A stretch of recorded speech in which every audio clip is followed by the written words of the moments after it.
The war had ended years ago, yet the echoes of betrayal lingered, heavy and insistent in Alexei's mind. He had served alongside Captain Marcus Hale, a man revered for his tactical brilliance and charm, the kind of leader whose charisma could bind a squad together even in the most harrowing circumstances. But Marcus had a darkness Alexei only discovered too late, a manipulative cruelty hidden beneath the veneer of loyalty. In the field, during the mission that was meant to cement their unit's legacy, Marcus had left Alexei exposed, pinned in enemy territory, while the rest of the squad retreated. The official report labeled it an unfortunate miscommunication, a tragic casualty of war, and Alexei had returned alone, scarred in body and soul. For years, Alexei carried the weight of that betrayal in silence. Every night, he replayed the moment in his mind, the way Marcus's eyes had glimmered with a cold indifference before leaving him behind, the unbearable hours of crawling through hostile terrain, the burning resentment that would become the fuel for the slow, methodical revenge that was just beginning to take shape. He did not speak of it. No one believed him, and to the world, Marcus remained a hero. Alexei disappeared into the shadows of civilian life, training himself to endure the pain, and to endure the temptation of immediate retribution. His revenge had to be slow, methodical, and devastating, psychological in its cruelty, a perfect mirror to the humiliation he had suffered. He started small, immersing himself in intelligence, studying Marcus's habits, his social circles, and his predictable routines. He lived quietly, seemingly ordinary, until he struck. The first phase was subtle, a whisper campaign among mutual acquaintances, small seeds of doubt planted expertly. Marcus began to notice the fraying edges of his relationships, colleagues questioning his judgment, old friends hesitating before including him. Alexei's presence was unseen, but the effect was undeniable. Each small crack widened with precise timing, designed to gnaw at Marcus's confidence. Next came the more personal incursions. Alexei infiltrated Marcus's civilian life, learning the rhythms of his home, the vulnerabilities in his marriage, the insecurities he had never admitted. Every interaction, every casual lie Marcus had told was carefully documented, transformed into subtle reminders that he was not as untouchable as he believed. When Marcus's spouse began to doubt him, when friends began to withhold invitations and information, Alexei watched from the shadows, the slow burn of his revenge taking hold. The psychological tension built layer upon layer, until Marcus began to question not only his decisions, but his entire self-worth. Alexei then escalated, orchestrating scenarios that forced Marcus to confront his own cowardice. He set up challenges that seemed coincidental, miscommunications during professional tasks, sudden crises where Marcus was left exposed in front of colleagues, each failure meticulously engineered. No one could trace them back to Alexei, but Marcus felt the pressure mounting, the walls closing in, as if fate itself were punishing him. The slow unraveling was agonizing, a psychological torment that mirrored the betrayal Alexei had suffered on the battlefield. At home, Marcus found letters, anonymous notes, and cryptic messages referencing past missions and unseen dangers. Every night, the memories he had buried, the guilt he had never acknowledged, rose like phantoms in his mind. He began to drink, to lash out, to isolate himself, unaware that the architect of his downfall was lurking just beyond the periphery of his life, calculating each move with surgical precision. Alexei had made a covenant with patience. The more Marcus struggled, the more effective the revenge would be. The transformation was subtle, yet terrifying. Marcus's friends reported that he had changed, the charm replaced by paranoia, decisiveness replaced by hesitation. Every mistake, every lapse in judgment became public fodder, magnified in ways he could not anticipate. Alexei had carefully ensured that the fallout was both professional and personal, intertwining his vengeance into the fabric of Marcus's life so that no corner was untouched. The slow-burn approach, the meticulous psychological engineering had begun to consume the man who had once abandoned him in a foreign land. Marcus's world was unraveling like a poorly sewn tapestry. Every interaction he had seemed laced with hidden judgment. Every decision he made was met with subtle sabotage that no one could trace. He had once prided himself on control, on being untouchable, a pillar in both military and civilian spheres. But Alexei had learned the art of invisibility, moving without being seen, manipulating circumstances with a precision that made Marcus feel as if the universe itself were conspiring against him. The turning point came when Marcus received a call from a distant cousin, someone he hadn't spoken to in years. "Marcus, are you sure about what happened back in Raveline?" the voice asked, hesitant. That single question opened a floodgate of fear. Marcus's memory, long sanitized in his mind, now churned with doubt. How much do people know? Had someone finally uncovered the truth he had buried beneath medals, reports, and commendations? He could feel Alexei's presence, though unseen, omnipresent, like a predator circling a wounded prey, savoring every heartbeat of panic. Alexei escalated next, targeting Marcus's pride in the most insidious way. He orchestrated scenarios where Marcus's judgments were called into question during public and professional gatherings. Meetings Marcus had once dominated now felt like minefields. Colleagues questioned his motives, his competence, his loyalty. A misstep here, a vague suggestion there, and the humiliation stacked quietly, invisibly. Marcus began to withdraw, seeking solace in isolation, yet never feeling safe even there. He was trapped in a psychological labyrinth built by Alexei, with every exit cleverly blocked, every corner hiding reminders of past betrayal. The brilliance of Alexei's revenge lay in its subtlety. No one could point a finger, yet the impact was undeniable. Marcus's spouse, once steadfastly supportive, began to notice changes in his demeanor, strained interactions, a creeping paranoia, the faintest trace of guilt that even he could not articulate. Alexei fed on these observations, adjusting his tactics like a composer fine-tuning a symphony of torment. Every whisper of doubt, every shadow of suspicion was deliberately calculated. Marcus's sense of reality began to fray, the line between coincidence and manipulation blurring into a terrifying ambiguity.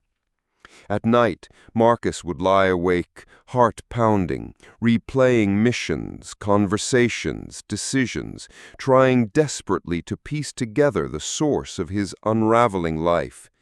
He began seeing Alexei everywhere, in fleeting reflections, in strangers' glances, in the echo of past commands. The slow, relentless pressure began to exact a toll. Panic attacks, sleepless nights, and a gnawing sense of helplessness eroded the man who had once been unshakable. Then came the letters. They were never signed, yet they were unmistakable, specific, detailed, intimate. They referenced moments only Marcus and Alexei had shared on the battlefield, the mission where he was left behind, the exact position Alexei had been pinned. Each note was a dagger disguised as memory, forcing Marcus to relive every moment of his shame. The final one arrived on his birthday, the day he had once considered untouchable, a day of celebration now turned into a psychological execution. You survived the mission, Marcus, but did you survive yourself? Marcus began to question everyone around him. Friends, colleagues, even his family felt suspect. Trust dissolved entirely, replaced with annoying anxiety. And Alexei, still invisible, continued to watch, adjusting, amplifying, relishing the slow crescendo of Marcus's downfall. Every social slight, every public embarrassment, every fractured relationship, all orchestrated to simulate a universe actively conspiring against him. The psychological torture was complete. Marcus had become a ghost of the confident man he once was, haunted not just by guilt, but by the invisible hand that guided his collapse. And yet Alexei did not stop. He moved into the final phase, making Marcus confront his own moral failures. Carefully constructed coincidences forced Marcus into situations where past cowardice and betrayals were exposed. Small but undeniable acts of weakness that no one could forgive. Colleagues, old friends, and family began to see cracks that had been invisible before. Marcus tried to explain away the mounting chaos, but the evidence, the pattern, the inevitability of his failures was overwhelming. Alexei's revenge had become a living organism, feeding on Marcus's fear, guilt, and self-doubt. It was not quick, it was not spectacular. It was slow, deliberate, and unrelenting. Every psychological detail meticulously engineered to ensure Marcus would never feel safe, never feel confident, never feel whole. The man who had abandoned him in the battlefield was now trapped, fully immersed in the same sense of helplessness that Alexei had once known. The final act began with subtle, almost imperceptible manipulations. Alexei knew Marcus was teetering on the edge of collapse, but he wanted the collapse to feel inevitable, self-inflicted, utterly inescapable. He did not need physical confrontation. He had already broken Marcus's world from within.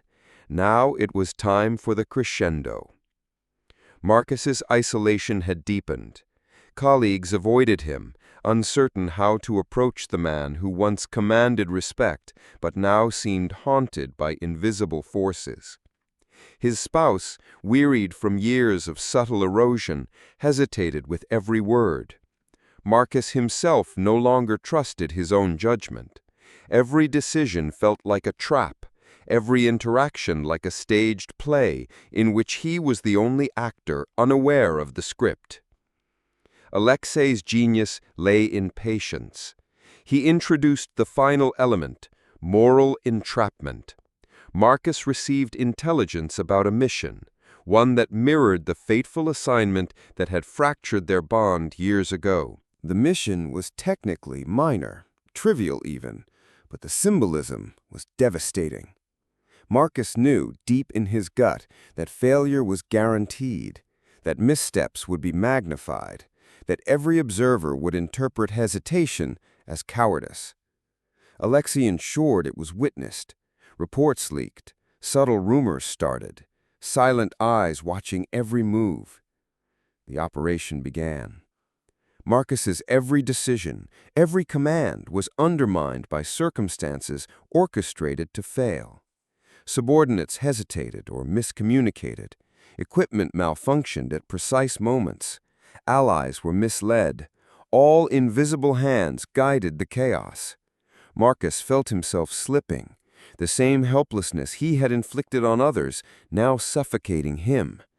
Yet he persisted, driven by stubborn pride, by the desperate hope that he could reclaim even a fragment of the man he once was. After the mission ended in public failure, Marcus returned to find his home empty, his spouse having fled silently, leaving a single note: I cannot watch this anymore. His friends and colleagues who had once revered him now approached with cautious avoidance or cold judgment. Alexei's final move came not with words, but with timing.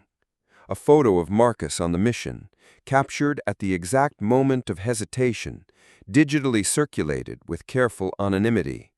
The humiliation was complete. Marcus was everywhere and nowhere, seen yet untouchable, degraded but undeniable. The psychological impact was cataclysmic. Marcus had lost career, family, trust, and identity. Yet, as broken as he was, the subtle twist in Alexei's revenge was that Marcus survived. Not physically, not socially, but internally he lived, left to wrestle eternally with self-recrimination. The slow burn torment was complete. Every memory, every action, every interaction became a mirror reflecting the man he once was and the man he had become. Alexei appeared only once, briefly, in person, not to gloat, but to observe the masterpiece of collapse. He did not mock, he did not taunt. He simply said, "You survived the war outside, now live with the war inside." And with that, he disappeared, leaving Marcus alone with the echoes of decisions, failures, and betrayals. The revenge was not loud. It was quiet, intimate, and eternal. It had cost Marcus everything. Yet Alexei's satisfaction was equally tempered by understanding the art of endurance. Revenge's true power lay not in instant destruction, but in prolonged, inescapable reckoning. Marcus's story ended not with finality, but with ongoing torment. He wandered through life, a man intact in form, but shattered in spirit. Every relationship, every decision, every achievement became tinged with hesitation, uncertainty, and the shadow of Alexei's deliberate, invisible hand. The revenge, meticulously crafted over years, had consumed the man entirely. The battlefield had moved from the open terrain to the mind, and Marcus was irretrievably lost in it. In the end, Alexei's revenge was more than retribution. It was an intricate psychological architecture, a testament to patience, observation, and the exquisite cruelty of anticipation. Marcus had survived, yes, but survival was now punishment itself. Each day was a reminder of weakness, betrayal, and the ultimate truth.